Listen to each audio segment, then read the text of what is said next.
Doctors did not know if Angela Darlington would ever speak again.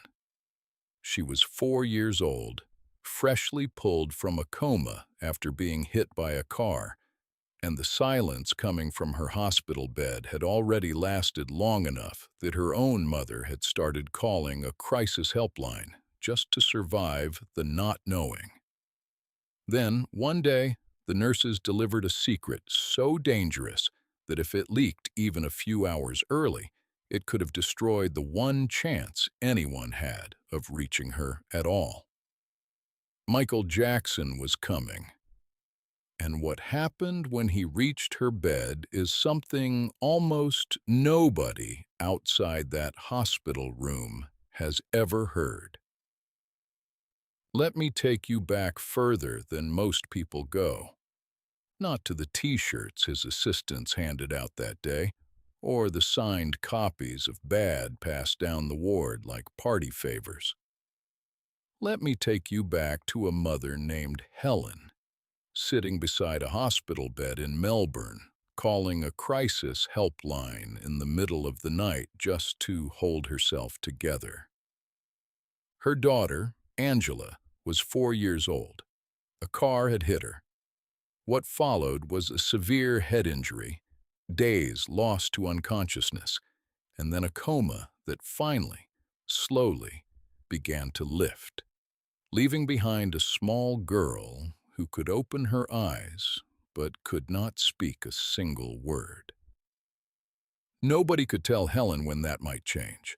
Severe pediatric head trauma carries no guarantees, no fixed timeline, no promise that a child who has gone silent will ever fully find her voice again. Helen was living inside that specific uncertainty, the kind that doesn't let up, that doesn't have a schedule, that simply continues day after day beside a hospital bed with no answers attached to it. If you want to keep hearing the stories nobody tells, subscribe before we go further. Because in the middle of that exhausting, frightening stretch of days, something happened that Helen would still be describing in precise detail more than 20 years later.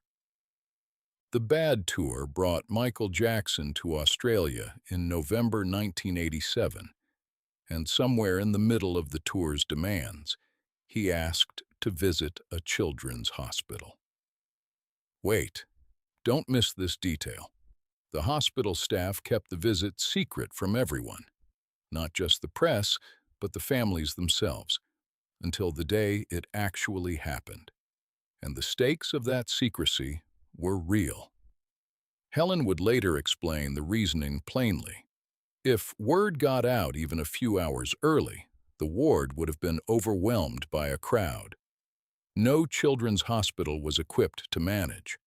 Crushing crowds, chaos in corridors meant for sick children. The exact kind of disruption that could have made it impossible for Michael to reach anyone at all, let alone a 4-year-old too fragile to handle noise or panic. One leak, and the entire visit could have collapsed before it started. It held. Michael arrived quietly with his assistants on a tight window carved out of an already exhausting tour schedule. The Bad Tour left almost no unstructured time anywhere in its calendar, and everyone around him knew this visit had to happen inside a narrow gap before he was due elsewhere. He had, by most accounts of how these visits typically worked, perhaps an hour before he needed to be gone again, back into the machinery of sound checks and travel logistics that ran his life during those months. His assistants distributed T-shirts and signed copies of his album to everyone present. Then, according to Helen, something far simpler happened. He just walked around and talked to the patients. He reached Helen first. Here's what nobody told you, because before Michael ever reached Angela's bed, he did something that had nothing to do with photographs or performance. He simply said hello to her exhausted mother, the way any decent stranger might, except that this particular stranger was the most famous entertainer alive, and he seemed to have no idea that made any difference at all. "I said hello," Helen recalled. "He said he was pleased to meet me. I was gobsmacked." She described him as gentle, shy even, an unexpected word for a description of Michael Jackson at the absolute commercial peak of his career, mid-tour, mid-spectacle, in the middle of the bad era's stadium-filling scale. But that was the impression he left on her in that hospital corridor. Quiet, careful, entirely unhurried, as if there were nowhere else in the world he needed to be. She said she sensed, immediately, a deep love in him for children, especially the ones who had been hurt. Then he reached Angela's bed. By this point, according to the typical rhythm of these hospital visits, his window was already closing. Somewhere outside the ward, a car was likely waiting, a schedule was likely tightening. Someone on his team was likely watching the clock. He had, in effect, two choices left: move quickly through this last bed to protect the schedule, or slow down for a child who might not even register that he'd been there at all, and risk running late for everything after. He could have moved faster through this last bed, offered a brief wave, and kept the visit on pace. He didn't. This is the moment that matters most, because nobody in that room, including her own mother, knew whether Angela could actually process what was about to happen, whether anything could still reach a mind that had been silent for this long. And Michael had no obligation at all to spend whatever time remained finding out. Michael crouched down. Not a formal greeting, not a wave from beside the bed. He lowered himself to Angela's level, the way you do for a small child, so that whatever he said next would reach her at eye level, rather than from somewhere far above her. It was, by any measure of an already tight schedule, the slowest possible way to greet someone he had perhaps minutes left to spend in that room. "Hello, Angela," he said. For a long moment, nothing happened. She couldn't answer him. She still couldn't speak, and there was no guarantee, medically, that she understood language the way she had before the accident at all. A nurse near the doorway later admitted she'd held her breath without realizing it. Then something in her responded anyway. She started to smile. And here's the thing no one ever talks about. What happened in the days that followed is the part of this story that Helen, even decades later, would describe as something close to miraculous, even while being careful never to overstate exactly what she meant by that. After that day, she started to get better, Helen said. There is no way to measure precisely what role, if any, a single visit and a single crouched-down hello actually played in a child's medical recovery from a severe head injury. Recovery from this kind of trauma follows its own timeline, shaped by the body's own healing, by medical care, by countless factors no single afternoon could fully explain. This video will not claim otherwise, and Helen herself never claimed it as clinical fact either, only as something she believed, watching it happen in front of her, after weeks of not knowing if it would happen at all. What she described instead was something simpler and more human than a medical claim. that in the middle of the hardest stretch of her life, with no doctor able to promise her anything, something shifted in her daughter and in herself. The day a stranger crouched down and treated a girl who couldn't speak like she still had something worth saying. Consider what Helen herself was carrying in that period, separate entirely from Angela's medical uncertainty. A mother calling a crisis helpline in the middle of the night is a mother who has reached the edge of what she can privately hold together. That detail rarely makes it into retellings of this story, because it isn't about Michael at all. It's about the specific, invisible toll of sitting beside a silent child day after day, with no timeline, no reassurance, nothing to hold on to except hope that refuses to fully commit to being hope. Whatever shifted in Helen that day happened alongside whatever shifted in Angela.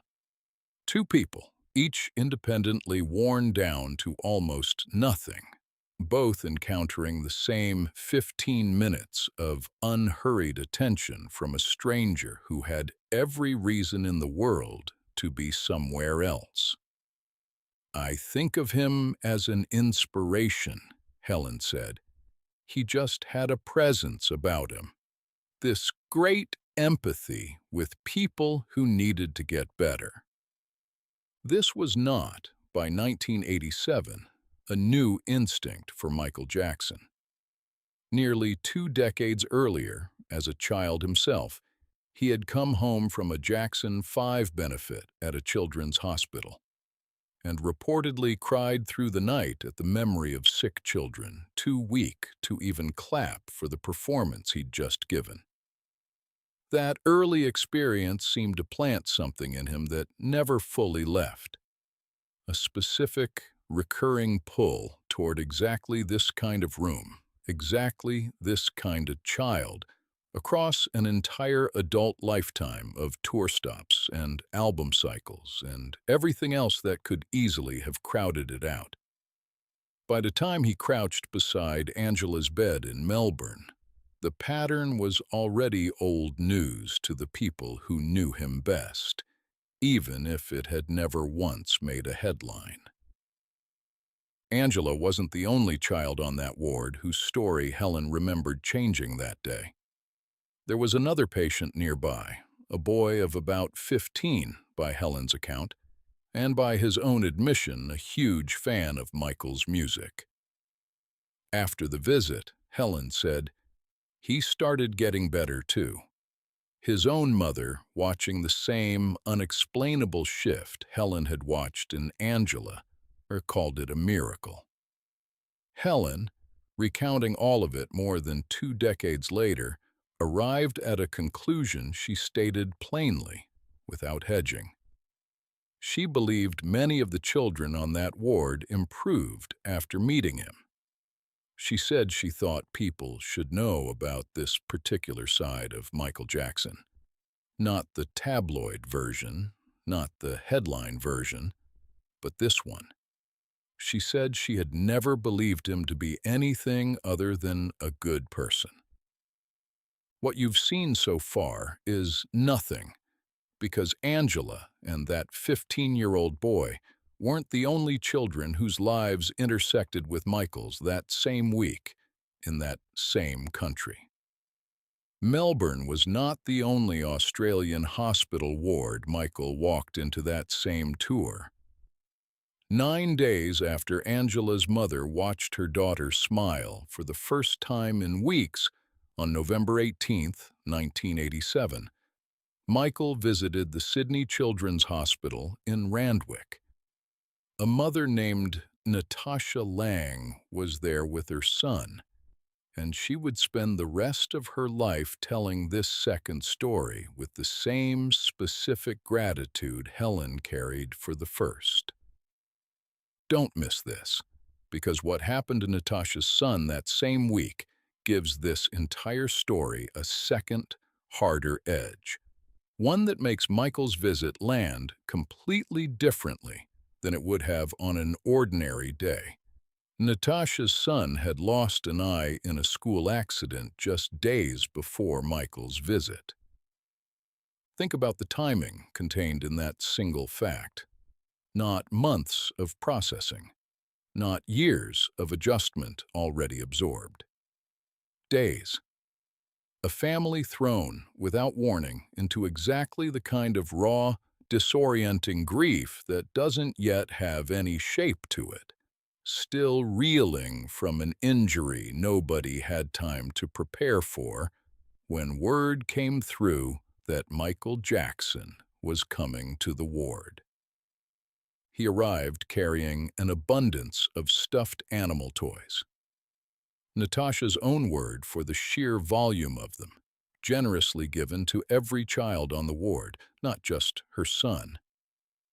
He went around personally, visiting each child, speaking quietly, offering what Natasha would later describe simply as words of comfort. Here's what nobody told you, because Natasha kept a specific photograph from that day for the rest of her life, one she would eventually decide to share publicly, decades later, for a reason that had nothing to do with nostalgia. "I will never forget that day as long as I live," Natasha said, recounting the visit years afterward. She described the delight on the children's faces, on the medical staff, on the parents who'd come to visit that day. An entire ward briefly lifted out of whatever it had been carrying before Michael walked in. Her son grew into an adult. Natasha wanted to share the photograph from that day with, in her words, the whole world, because it showed, in her account, Michael's selfless and generous nature offered to a family in the exact week they needed it most, for reasons that had nothing to do with publicity and everything to do with a stranger deciding a devastated child deserved an afternoon of joy anyway. She addressed him directly, years after his death, in the same statement where she shared that photograph, that she knew he was with the angels now, that she hoped God blessed his soul, that he would live in her family's hearts forever. She thanked him simply for the music. Ask yourself what it means that two separate families in two separate cities, in the same 9-day stretch of the same tour, each ended up telling a version of the exact same story. A stranger who happened to be the most famous entertainer alive, choosing to spend his rare, unscheduled time with children whose worst week had just collided directly with his tour schedule. Angela Darlington is 25 years old now, according to the account her mother gave. She's attended university. Helen described her simply as full of life. A girl doctors could not promise would ever speak again. Grown, educated, living an ordinary, complete life on the other side of an afternoon, her mother has never stopped describing in exactly the same grateful terms. Melbourne was not an isolated stop. Across the same tour, and across the decades of touring that followed it, Michael Jackson developed a documented habit of visiting children's hospitals in nearly every city he performed in. Sometimes announced, more often not, frequently absorbed into the tour schedule so quietly that even people covering the concerts had no idea it had happened. He once described the logic behind it in the simplest possible terms available to him. If a sick child wanted to see him, and seeing him could make that child live an extra minute, an extra hour, an extra day, then how could he not go? He didn't consider himself important, he said. He considered the chance to matter to someone in that specific, urgent way, important enough to make time for, again and again, city after city, whether or not a single camera ever recorded it. Michael Jackson never publicized the Melbourne visit specifically. There was no press release, no official statement counting it among his charitable acts, no photograph released to confirm it happened at all beyond the memory of the people who were actually there. It exists in the historical record only because a mother, more than 20 years later, decided the story mattered enough to tell. He asked for nothing when he walked into that ward. Not applause, not credit, not even certainty that anyone would ever repeat what he'd said. He crouched down, said one girl's name, and let whatever happened next simply happen, unwitnessed by anyone who could have turned it into a headline. There is a particular kind of generosity that only reveals itself decades later, if it reveals itself at all. The kind that was never built to be seen in the moment, that depended entirely on someone deciding, years afterward, that the story was worth the risk of sounding sentimental, worth the risk of nobody believing it, worth telling anyway. Helen took that risk. She could have kept the memory private, the way most parents keep their hardest hospital weeks private, folded away with everything else from a year they'd rather not fully revisit. Instead, she wrote it down, gave it a name, and put it somewhere the world could eventually find it. Not to build a myth around a dead man, but because she genuinely believed people should know this particular thing about who he actually was. Michael himself, years later, described this exact category of visit in almost offhand terms, as though it required no explanation at all. He said he did as many hospitals and orphanages as he did concerts. He said none of it was covered by the press, and that covering it was never the point of doing it in the first place. He did it, he said, because it came from his heart. Melbourne, 1987, was simply one more room in a lifetime full of them.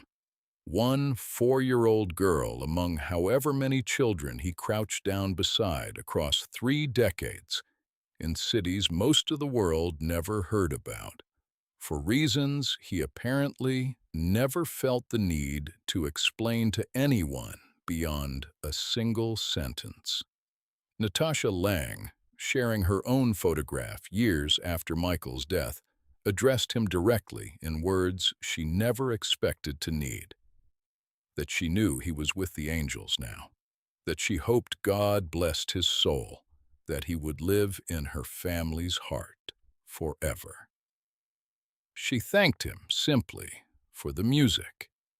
2 mothers, 2 cities, 9 days apart, in the same tour, in the same country, each one left holding the same conviction decades later, that the man the rest of the world argued about for years had, in the specific room that mattered most to them, simply been kind.